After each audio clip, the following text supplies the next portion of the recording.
击杀排名54的魔神。你怎么回事？连我一起烧！圣阳咒法，复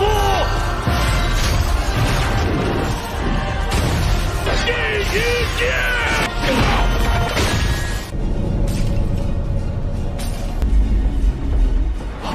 竟然是神皇陆秀，寂灭的一。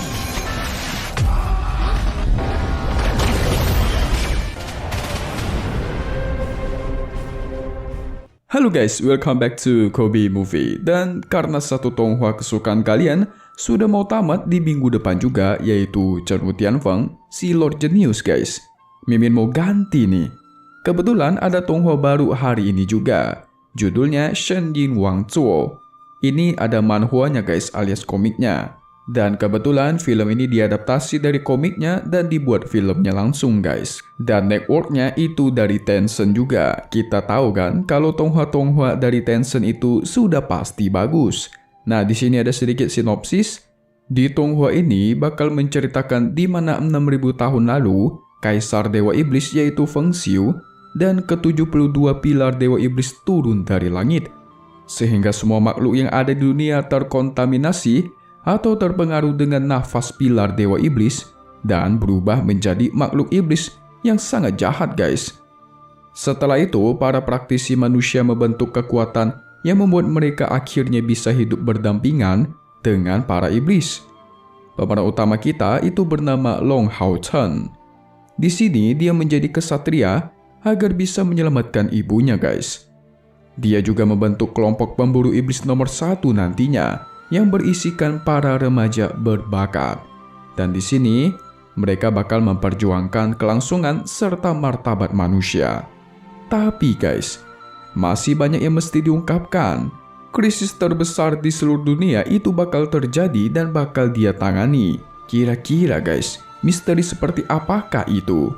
Pasti udah pada penasaran kan? Yuk langsung saja kita masuk ke part 1 Shen Yin Wang Zuo, Throne of Steel, atau Tahta Segel Ilahi part 1. Selamat menonton. Diceritakan setelah bencana malapetaka telah datang, ke-72 pilar Dewa Iblis pun terlahir. Mereka berperang dengan manusia selama ribuan tahun lamanya. Dan manusia dengan kekuatan ke-6 kuil terbesar yang berdirikan para pemburu iblis sedang ingin membantai Dewa Iblis ranking 54 di depan gerbang iblis. Pertarungan pun terjadi. Di sini mereka bekerja sama dengan baik. Mereka adalah sekumpulan pemburu iblis yang berbakat dan dengan kerjasama yang sudah ditentukan sangat luar biasa.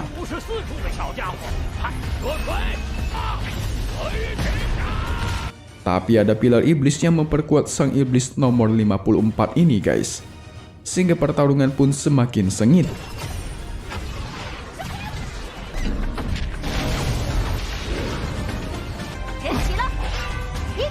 Dan semuanya pun menyerang secara bersama-sama dengan kekuatannya masing-masing. Dan tuar.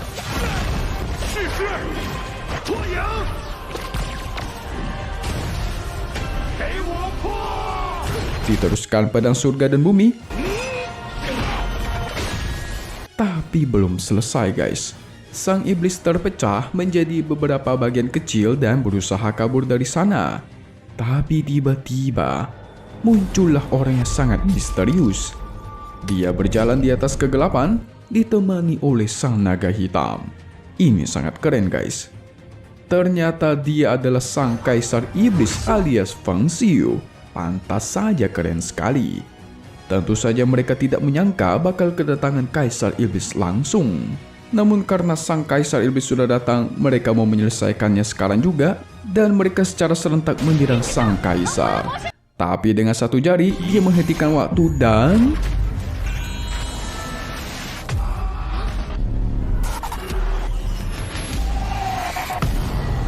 kekuatannya luar biasa guys. Ini adalah tahun ke-6172 di mana iblis datang ke benua manusia. Dan selama ribuan tahun manusia terus bertarung melawan iblis. Tapi hasilnya selalu gagal. Namun yang namanya ras manusia itu tidak pernah menyerah dan tuar. Itu ternyata opening untuk tonghua kita yang satu ini guys. Gimana? Keren bukan? Sangat keren menurut Mimin. Di sini salah satu kesatria yang bernama Long Xingyu, dia tiba-tiba berubah menjadi kuat.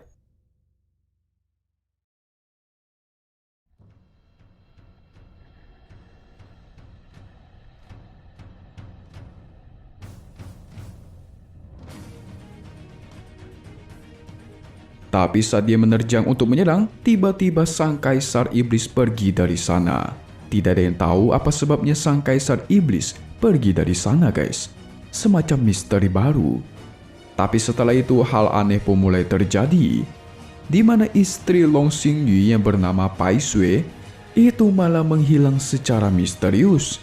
Di mana dia di sini ditemani oleh kedua pria berjubah hitam yang membawanya pergi dari sana. Mereka juga mengatakan kalau sang kaisar iblis ingin bertemu dengannya. Yang berarti Pai Sui ini pergi menemui sang kaisar iblis, guys. Dan dengan kepergiannya, ras manusia pun mengalami kedamaian sementara. Dan setelah itu, akhirnya dunia mereka bisa melihat bintang-bintang di langit lagi. 10 tahun kemudian, manusia hidup dengan begitu damai. Tak ada lagi serangan iblis. Dan di sini dimulai dengan di tempat Akademi Kesatria. Para anak kecil di sini dilatih untuk menjadi kesatria melindungi kerajaan mereka. Gurunya di sini bernama Pa Erca. Kita panggil saja Guru Pa. Dan sekarang mereka akan melakukan tes fisik. Bagi yang kekuatan spiritualnya di atas 10 poin, maka akan dijadikan pelayan kesatria dan boleh kembali berlatih di sini. Tapi jika gagal, maka silakan pulang. Dan inilah pemeran utama kita yang bernama Long Hao Chen, guys.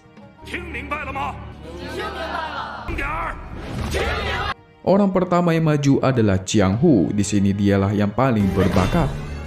Dia berhasil mendapatkan kekuatan spiritual sebanyak 13 poin. Yang kedua hanyalah 7 poin, sehingga dinyatakan tidak lulus. Yang ketiga 11 poin. Dan tes kekuatan spiritual pun terus berjalan. Banyak yang tidak lulus dan banyak yang lulus juga. Dan akhirnya tibalah giliran pemeran utama kita, guys, Long Hao Chen. Semua orang di sini menyemangatinya tidak sabar. Dia sendiri juga memberikan tatapan tajam yang memberikan keyakinan dia bakal lulus.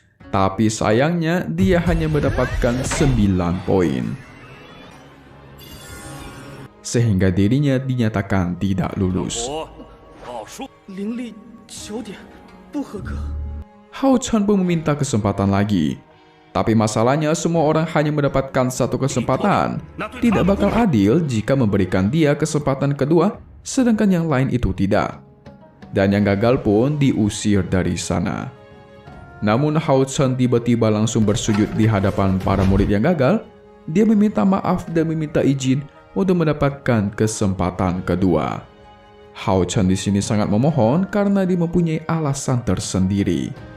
Dan mereka pun akhirnya satu persatu meminta kepada sang guru membiarkan Hao Chen mendapatkan kesempatan kedua.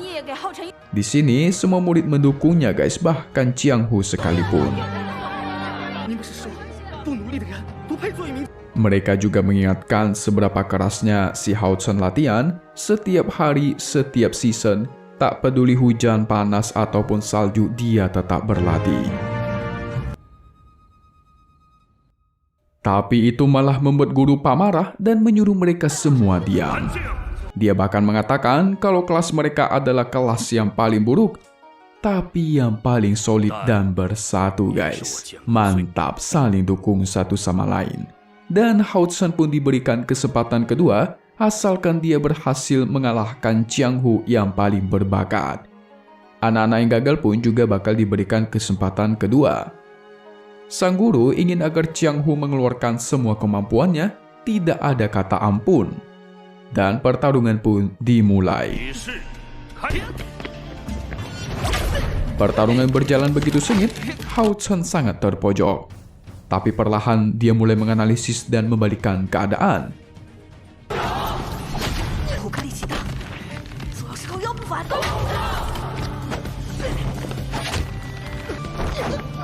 Dan akhirnya tuar. 19 poin kekuatan spiritual dinyatakan lulus. Hao Chen pun lulus.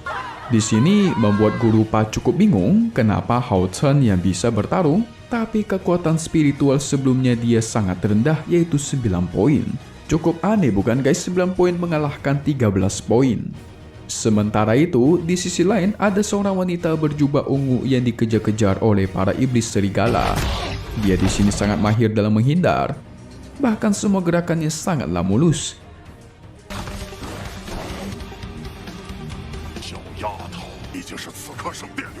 Kejar-kejaran pun terus terjadi. Kedua iblis serigala ini tidak kunjung menyerah. Dia bahkan sampai mengeluarkan senjatanya, tapi sialnya kaki kirinya terkena cakaran sang iblis. Dia bahkan terkena serangan telak, dan saat dia mencoba melompat ke atas langit dan melihat sekitarnya, dia melirik ke arah Akademi Kesatria. Dan kembali lagi ke tempat akademi. Di sini, Hao Chen yang melihat teman-temannya disambut bahagia atas keberhasilan anak-anaknya. Sementara Hao Chen di sini tidak ada yang datang menyelamatinya, maupun ibu atau ayahnya. Guru Pa yang merasa iba pun memberikannya cairan daun Pei Yuan. Itu merupakan harta yang bisa memperkuat tubuh dan meningkatkan kekuatan spiritual. Guru Pa juga mengatakan kalau Hao Chen adalah anak yang paling berbakat yang pernah dia lihat. Harusnya dengan dibantu dengan cairan daun Pei Yuan itu, kekuatan spiritualnya juga akan meningkat. Tiba-tiba Chiang Hu datang untuk mengajaknya pergi. Dan Hao Chen pun pergi.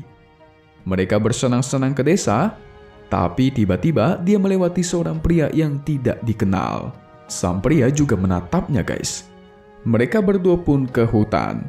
Di sini Chiang Hu memberikannya cairan Pei Yuan untuknya.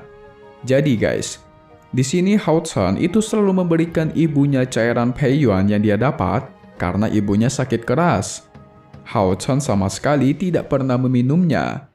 Dan setahun lebih ini hasilnya tubuh ibunya juga sudah membaik.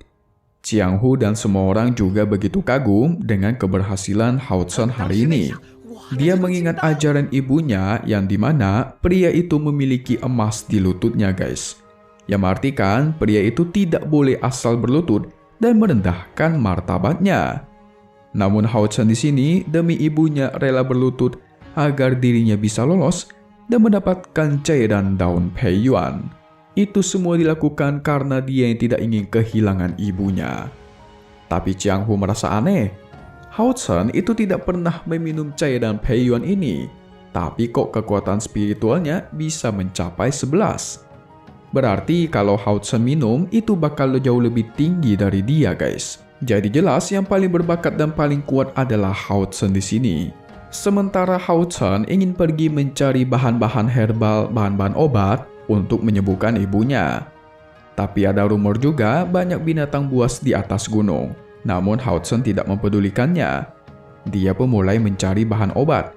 Tapi tiba-tiba dari semak muncullah suara. Sehingga dia pun secepatnya pergi mengeceknya guys. Dan ternyata itu adalah seorang wanita yang sedang terkapar lemah. Saat Hao Chen mendekatinya, dia pun langsung mengancamnya dengan senjatanya. Dan jadi gimana guys dengan Tonghua satu ini? Seru nggak? Coba kalian tulis reaksi kalian di kolom komentar ya. Mimin cukup penasaran nih. Kalau menurut Mimin pribadi, ceritanya ini sangat bagus. Apalagi Hao Chen itu merupakan sosok yang rela berkorban demi orang lain, apalagi orang yang dia sayangi, yaitu ibunya guys. Sementara anak-anak yang lain meminum cairan Pei Yuan, dia tidak pernah meminumnya sama sekali dan memilih untuk memberikan kepada ibunya saja. Karena dia lebih mementingkan kesembuhan ibunya dan keselamatan ibunya. Selain itu, pria yang melewatinya pas di jembatan, sebenarnya Mimin tahu itu siapa guys. Tapi di sini Mimin gak mau kasih tahu dulu ya. Dan beberapa misteri itu sebenarnya sudah berhasil Mimin ungkapkan.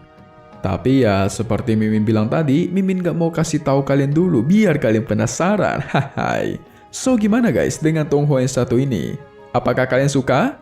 Apakah biasa saja? Atau sangat luar biasa suka guys? Coba kalian kasih penilaian kalian di kolom komentar ya. Karena Mimin sangat penasaran guys. Kalau nggak suka ya nggak bakal Mimin lanjutin. So selesai dulu untuk part 1 Senyin Wanzuo. Sangat seru Tonghua untuk yang satu ini. Update lagi nanti kalau kalian suka ya. Dan pastinya hanya di sini guys, Kobe Movie. So thank you buat kalian semua yang udah nonton dan selalu support kedua channel Mimin. Semoga kalian semua sehat selalu ya. Dan Mimin mohon pamit undur diri dulu. Kita bakal ketemu lagi di video-video selanjutnya. Alright then, see you guys.